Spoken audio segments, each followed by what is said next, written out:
Our speaker tonight is Philip Wilkerson. He is an area director in Area 29. His speech is called "A Strong Leader is a Kind Leader." He did give me an introduction. He starts with a quote by Brene Brown. If you don't know who she is, I urge you, I'll put her name in the chat, to Google her and watch some of her TED Talks. I have watched some before.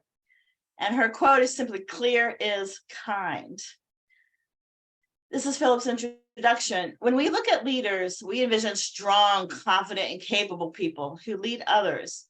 But how often do we examine the impact of kindness on a person's leadership capabilities?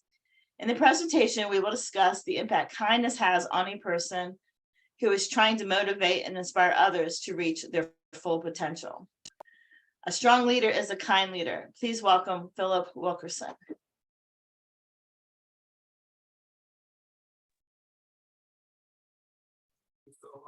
Adam Toastmasters and fellow Toastmasters. Do you hear me okay? Thumbs up. Thank you, thank you, thank you. I mean, no pressure, right? I got a room full of DTMs and I'm supposed to give y'all advice or talk about kindness. I don't even have a DTM myself. So I'm like, wow, no pressure. Pressure's off. Just deliver a content that will be, applicable to everyone. But hopefully, no matter what title I have behind my name, that this will inspire and motivate each and every one of you to incorporate kindness in your leadership. And hopefully through this presentation, particularly as it relates to being Toastmasters, how kindness is integral to our Toastmasters experience and making sure that we do develop the public speaking skills of our members, as well as the leadership skills of our members, and think about kindness throughout that process. So I'm going to be sharing a few slides. I definitely want to leave a little bit of time at the end for a little bit of Q&A. And so I will be pacing myself. I want to end a little bit by that 18-minute mark so that we can at least have some rapport, have some dialogue, have some Q&A, and get some of your thoughts on kindness, if that sounds good. Is that good to y'all? All right. And it's also just very interesting to see so many wonderful people that I look up to. I'm like, wow, okay, what am I supposed to tell them? But here we go. So please give me a thumbs up or just some form of confirmation if you see my screen. Thumbs up emoji. You can use the emoji. Thank you. That's really helpful. And so what we'll do is do %. So as I said, I'm not going to do the whole presentation and slideshow, but I just want to make sure that I have a kind leader is a strong leader. By me. So we're going to watch a quick video about just to kind of get you thinking about kindness and why kindness should be a part of leadership. Sometimes it's easy to feel like the world's getting harder. But if we look closer, on the news, on the web, on the street, we're anything but unkind. Every day, we hear new stories of people trying to make the world a better place.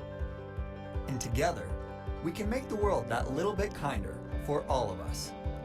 It all starts with just one person, you. The thing about kindness is that it's just about the only thing in the world that doubles when you share it. And it's a fact, backed by science. Studies have shown that if you perform just one random act of kindness a day, you'll not only reduce your stress, anxiety, and depression, but your body is flooded with the same hormones that make you and the person you've helped calmer, healthier, and happier. Serotonin, which heals your wounds, helps you relax and makes you feel good. Endorphins, which reduce pain. And oxytocin, which reduces blood pressure and makes you feel more loving and loved. You'll both be more energized, feel less aches and pains, more confident, and could even live longer. And if other people see you helping someone else, they'll be filled with those same feel-good hormones, meaning they're significantly more likely to pay it forward.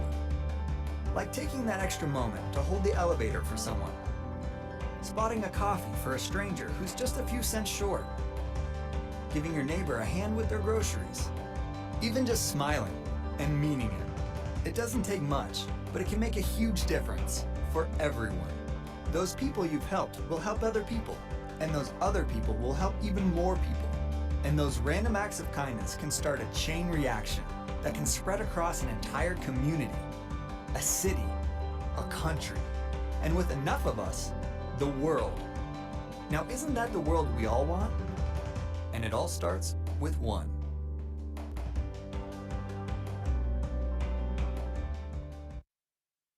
So that sounded like, to me, a pharmaceutical rep pitch, right? Like I'm giving out doses of kindness, trying to sell y'all on the health benefits, but it's not a pitch. You don't have to buy anything, buy my product, happiness or whatever.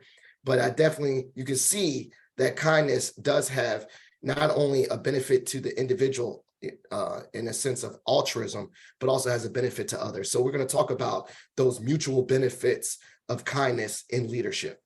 But before I get started, I wanted to share a story of what I thought leadership looked like growing up and how it shaped my identity and shaped my thoughts. So if you look on this slide, you see two leaders. You see a gentleman, very handsome. I think he kind of looks like me. I look like him. That is Colonel Philip Linwood Wilkerson Jr. Yes, my father. I'm Philip Linwood Wilkerson III.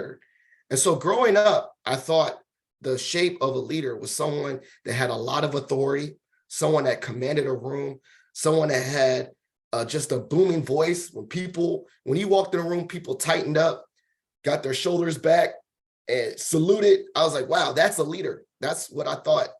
And if you look at me right now, or if you know a little bit about my background, I did not go that path. So I thought, if I'm not leading men into battle, going to Desert Storm, which probably has heat waves every single day, then I'm not a leader. I'm not like my father. I'm not a leader. And so that was that myth that I kept on telling myself, that dialogue that I was telling myself, that if I'm not exactly like my father, even though we're both handsome, I'll take that I'm not a leader. Now let's go on to the other side. If you see this other gentleman with the receding hairline, but he's still handsome, that is my grandfather. That is Dr. Charles James. One remarkable thing about my grandfather is when he was one of the early doctors in Charlotte. And so if you know a little bit about history in segregated South, it was very unique to see men of color practicing medicine. And if you were a person of color practicing medicine, you serve your community.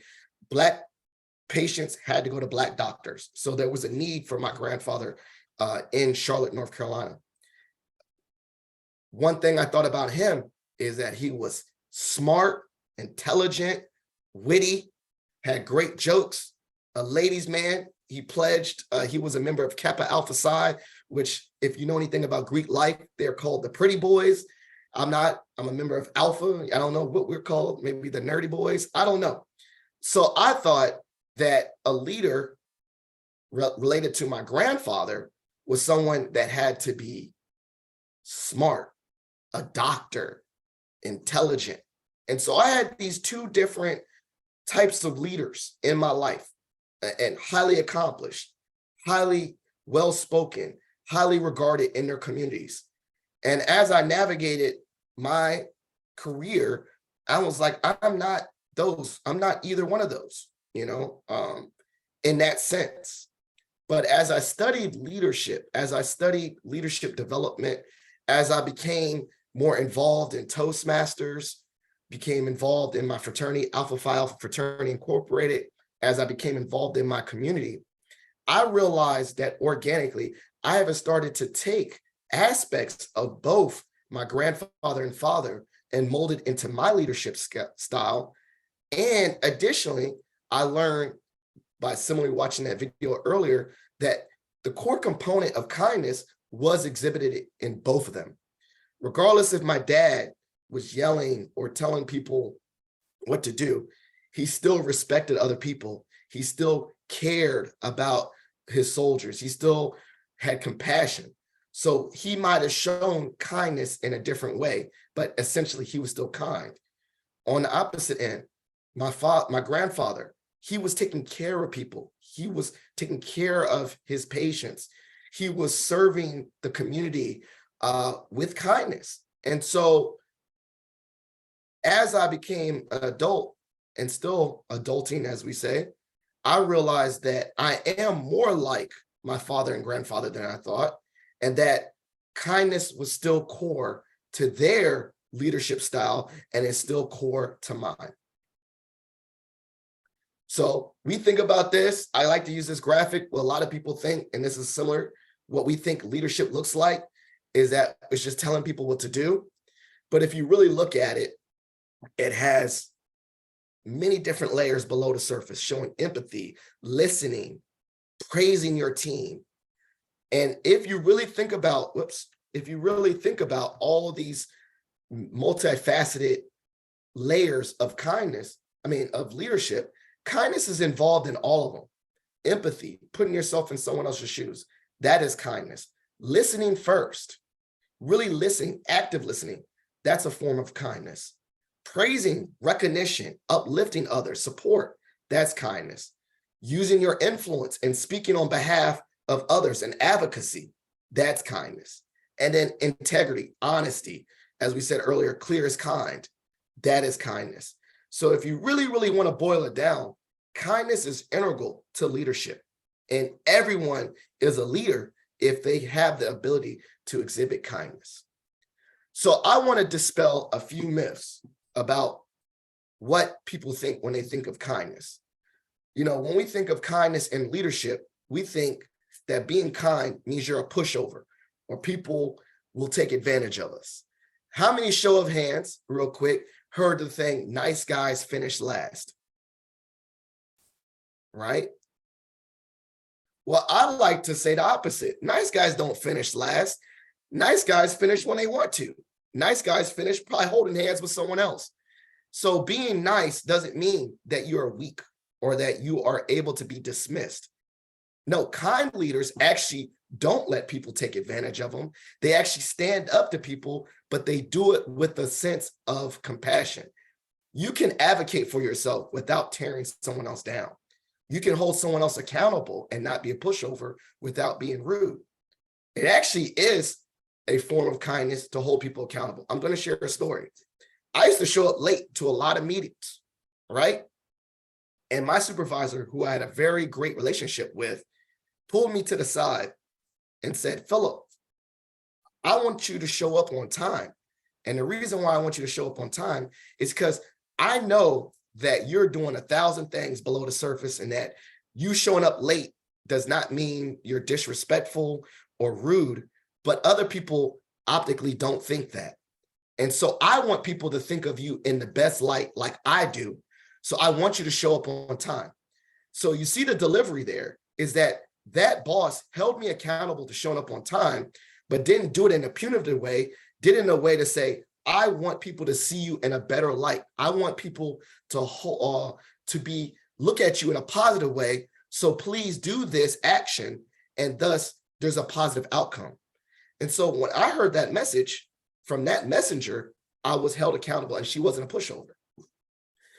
Kind people are not afraid to say no. I think a lot of us think that, it's mean for me to set boundaries. It's mean for me to say no to this. But I'm going to be honestly, it's more harmful to say yes to things when you know good and well you can't fully commit, as well as not give 100%. So it actually is a form of kindness to set boundaries and say, you know what? I can't commit to this thing that you need. Let me do one or two things. One, pass the blessing and say, I can find someone else that I think would be a better fit for this when I can say no. Or two, let me assist you and find someone that could say yes. So in actuality, you get more points when you say no to something, but put someone else on or set them up with someone else that can actually commit. You are being kind. Another myth is that if you're kind, you can't make hard decisions, right? That you're when it comes down to the actual nitty gritty of leadership, and we have to make a decision that people are not all happy with, that you are scared to make hard decisions. But honestly, being a leader and taking on that responsibility and actually using empathy to communicate with others as you make tough calls is kindness. Listening and say, I heard everyone. And in this decision that I'm making, I know that not everyone's going to be happy, and I'm hearing that, and I get that. But I'm going to give you some context why I made this decision, what I believe is the best for the group. So thinking of all these examples, I remember that during COVID, one of our bosses had to make a decision to like come back. And not a lot of people were happy about that decision to come back, in the office. But our boss said, I understand this is a tough call. I'm hearing this. I'm going to support you. I'm going to advocate for you all to have hybrid work, and you work with me and I work with you. This is a hard decision, but I want to be transparent about why we're making this decision and the thoughts that are going and the decision being made by the higher ups. So relating it to Toastmasters, our dues are going up, right? They're going from $45 to $60.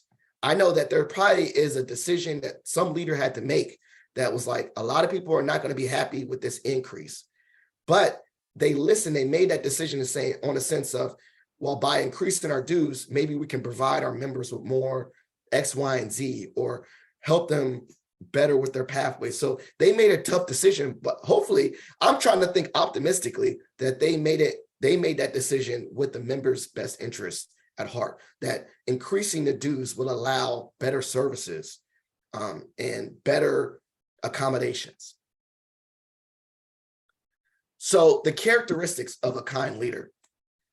I love all these different ones, and I can share, and I'm going to go through very briefly and share ways that I've seen this show up in Toastmasters specifically. So recognition.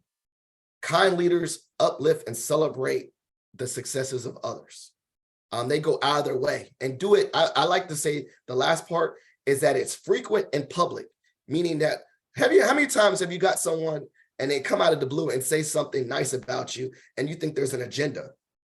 That's because it's not frequent, right? But how many times when you get a compliment from someone else, that's what they do? So the frequency makes it more likely to turn into a cultural thing where it's not one-off recognition and it's frequent. So I would encourage all the Toastmasters leaders in this meeting to make frequent and consistent efforts to recognize others, whether that's at the end of a meeting, saying something like, Toastmasters of the day, I think you did a great job facilitating this meeting, or sharing social media posts, celebrating the accomplishments of your members, hitting their pathways or doing their first icebreaker speech. Going out of your way to do this creates a culture of kindness and recognition. Helping versus blaming.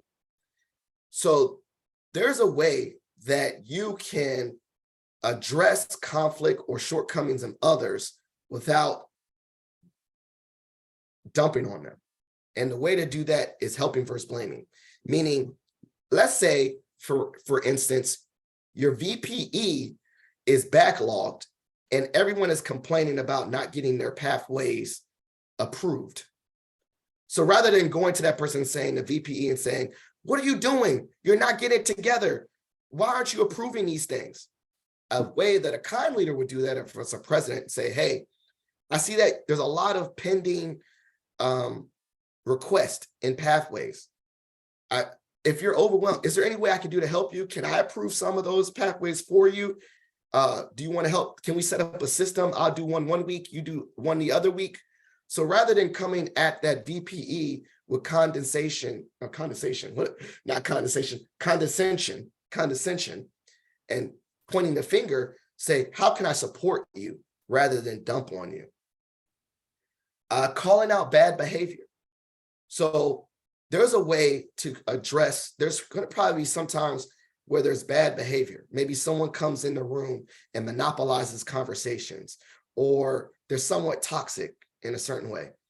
Well, we can call out bad behavior without pull them to the side. I think one way that a kind leader does calling out bad behavior is that they call out bad behavior privately rather than publicly. Pull someone to the side, hit them a private message and say, hey, the culture of our meeting is we stay on mute and we don't interrupt other people while they talk. and you can say it in a nicer way, but like, let's respect other people while they're talking. And hopefully, if you have something to say, we can give you an opportunity to talk.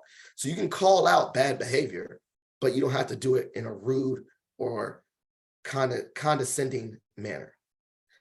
Curiosity versus defensiveness. I actually love this. I make a lot of mistakes. I honestly, I was joking the other day. We looked up the past, I looked up the past district awards, not district awards, distinguished reports of our club. And our club has been presidential distinguished 4 out of 5 times. And the 1 year that they didn't, I was the president. And I was like, I could have took that and I said, wow, man, we were only select when I was president, but I was more curious rather than defensive, rather than get defensive and say, oh, there must be something wrong with others. I was more curious and say, like, what could I do to be a better leader?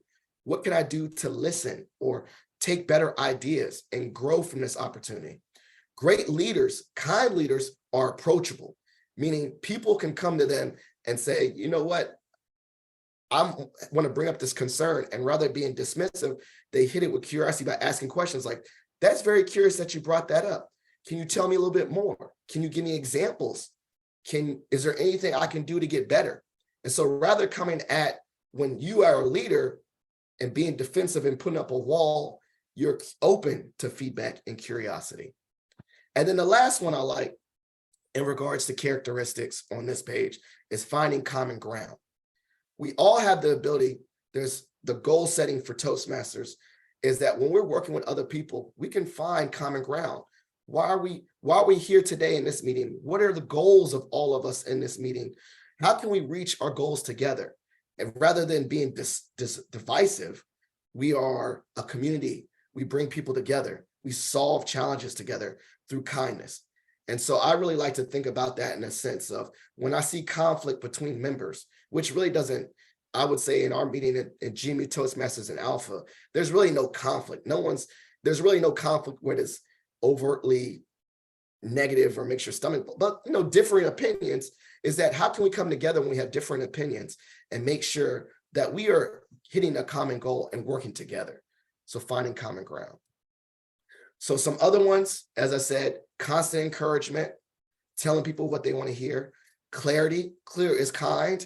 So if you're a leader, telling clear expectations, telling clear goals so that people don't speculate, they can lower their stress because they know what's expected or what's coming.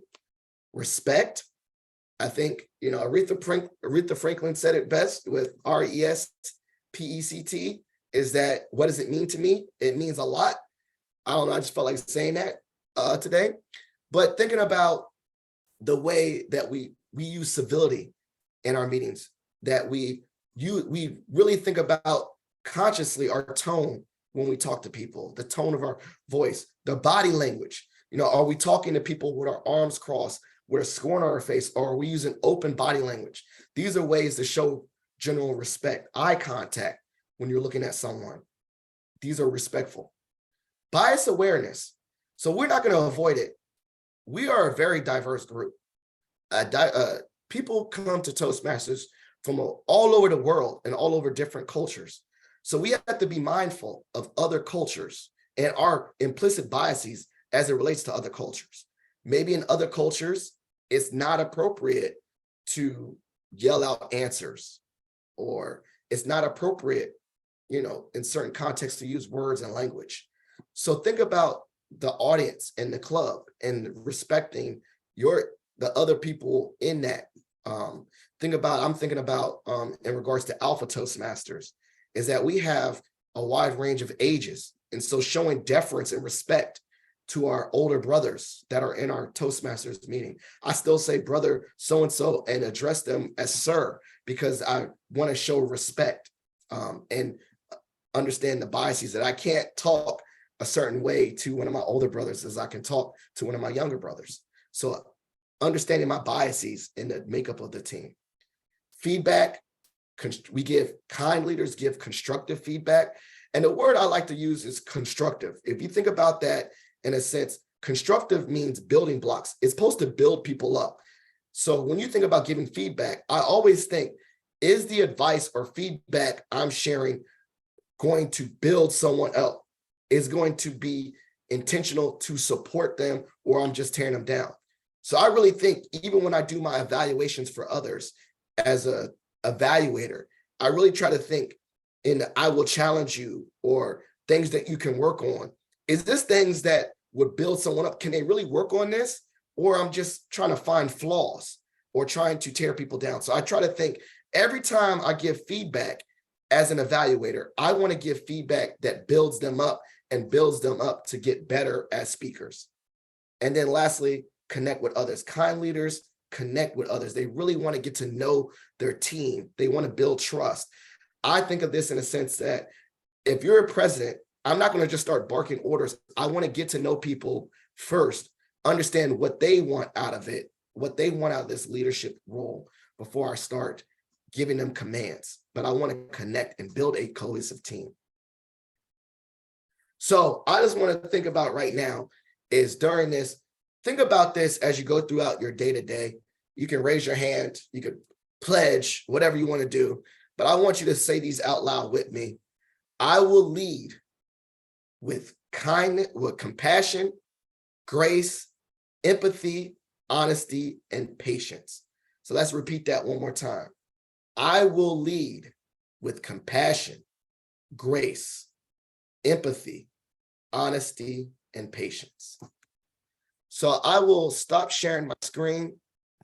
And I think I hit the red mark a long time ago because I couldn't see it with my screen. Sorry, but I do want to have one or two questions. You can dock me timer for going over time. It is what it is. I lost track. I was so enthralled with this presentation, but I would love to hear at least one or two questions from everybody before I wrap up, because I do want to hear from you all today. Any questions? Yes, at Alvid.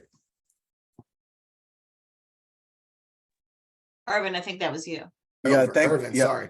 No problem. Thank you for the presentation. It was wonderful.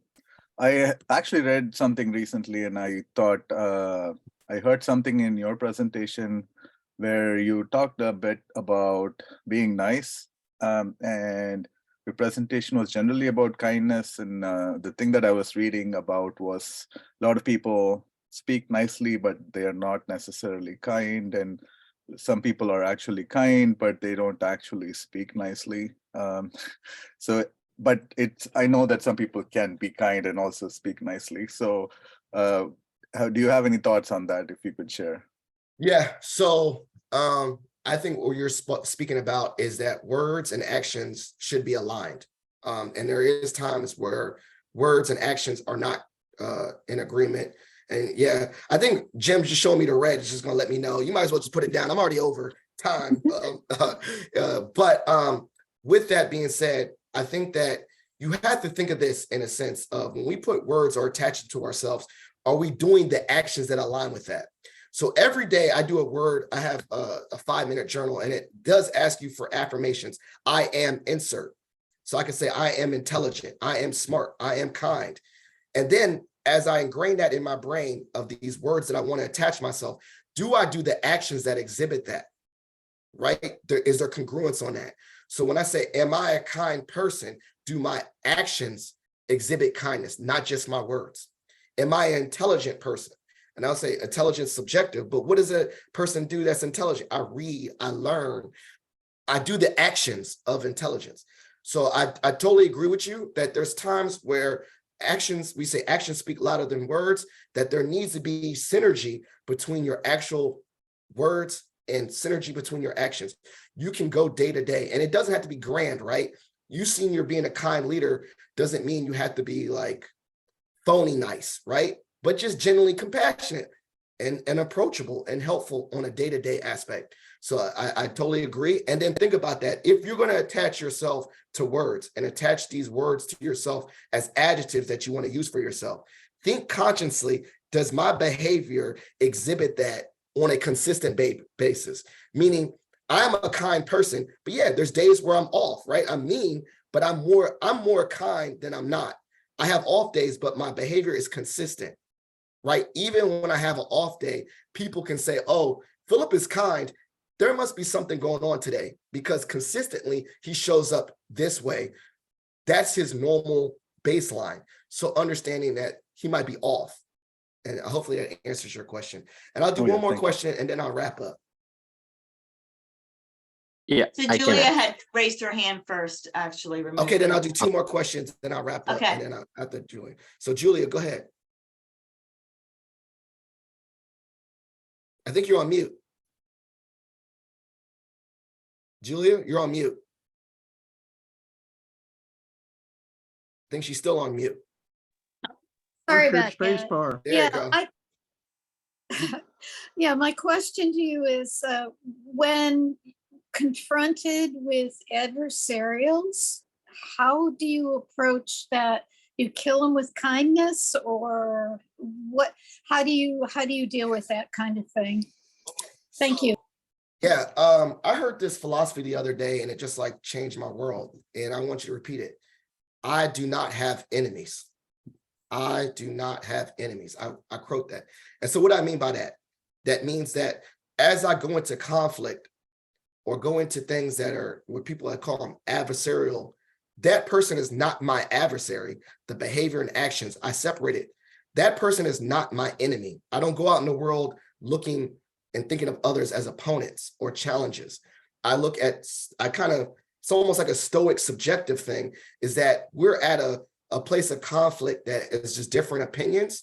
And so when I think of it like, now I'll say kill them with kindness, but I also try to go in there and say, like, if this person, usually people are upset or adversarial or exhibiting their frustrations in a maladaptive way, but it's a symptom. It's not them. So let's think of it like when someone is being rude or tearing other people down, the way I think of it is that person's not my enemy. They tear other people down because most likely they're insecure or most likely they're overcompensating for something. So I'm not going to take that negative action, their negative actions personally. I try to like really remove myself from it and also say, what can we do together? And like, it's almost like tune out the negative and like try to just work on the problem and be very subjective. Because you're going to have people that are, like, as you said, adversarial, but they're not my adversaries. Does that make sense? Like their behaviors, the thing that we're having conflict over, let's resolve that. But I'm not going to attach that to that person and take it personally and really have a beef or a grudge against that person. And so have I worked with people that are mean? Yeah, I still have to work with them, but I separate work too. Meaning like, let's get the job done. Let's interact when we have to, but I'm also going to set boundaries. Like I'm not going to, engage with them over and over and over again when I don't have to. That's not necessary. And so that's one way I think about facing adversity, and also like just minimizing it. Like if someone's like, I was like, okay, from this information, what would you like, for us to do? What would make this situation better? I don't even listen to the noise. I just go right to like, what can we do to solve this problem and negotiate this situation? And most times you disarm people by doing that because they're like, oh, when I was going to tell that person a piece of my mind, they was going to come back at me and we were going to have a blow up. I can't really blow up at someone that's really like not giving me anything. I'll share one technique that I use. It's called gray rock. Is that narcissists and really mean people feed off the energy of others. And so if you give them the reaction that they want, they're going to feed off of it. So I think of gray rock. Make yourself as not exciting at all, just very stoic. So when someone says da da da da da, and you say, "Oh, understand," and you just ask a question or answer that very matter-of-factly, like you always late. I can't take it. I'm so sorry. I'll try to be on time next time. Da da da da. Like you kind of minimize it, make yourself as boring. Gray rock, and that's one way to face adversity as well. All right, and then my last question, and then I'll close up. Right. Remio, yes, please. Thank you. So what I heard from your presentation was there are 3 types of leadership. One is command leadership, one is servant leadership, and if I heard you correctly, the 3rd type of leadership that you seem to enjoy is adaptive leadership, right? It's not situational leadership, but it's more adaptive. So I was trying to fit in the kindness into that adaptive leadership equation. you deal with different types of leadership. Some people have command leadership, some people have servant leadership, and then you're trying to make sure you interact with them in that type of leadership. Do you have any tips or tricks when you see that you're in a different scenario, how you can be kind? I know this is like an encompassing question, like it encompasses a lot of things in there, but what's the hack or tip that you use when you get into a different leadership style? Yeah, that's good. Well, I mean, there's like a whole discipline about studying leadership. So I'm glad you brought it up. Like, there's like, if you ask someone the definition of leadership or the types of leadership, you'll get like, there's over 1,000 different types, transformational leadership, servant leadership, diverse, like literally everyone, you could develop a new one, a new leadership theory or philosophy every day, right? And so the answer to yours, as you think about unique situations, is I'm going to just share one thing that I think was really helpful is find leaders that you want to emulate, and ideally find leaders that you want to emulate that could be your mentors. So when you're thinking about those scenarios that I've never experienced or scenarios that are new to me, in regards to like conflict or problems or how to, one way that I really found helpful for me, and this is not oversimplified, but it is that if I don't know how to do it, I reach out to someone that's a leader ahead of me and say, I've never addressed this scenario before. How would you do it? Or what have you done? And so I have a tribe of mentors that's helped me adapt to new situations as a growing leader. So that's just one hack. I honestly, I think that's one of the simplest things I would say is find people or leaders that you want to emulate and connect with them and be able to ask them questions.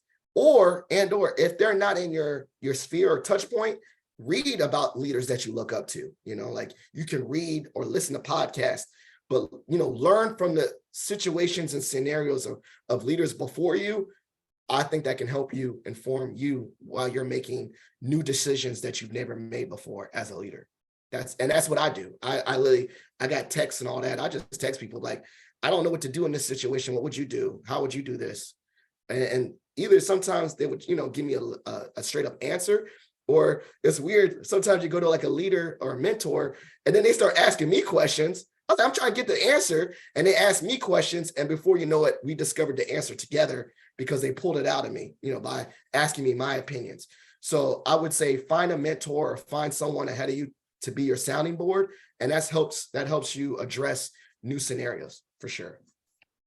Well, I've been way over time. Jim is just holding up that red sheet. I feel like I got to 30 minutes, 40 minutes. I lost track of time, timer report, whatever.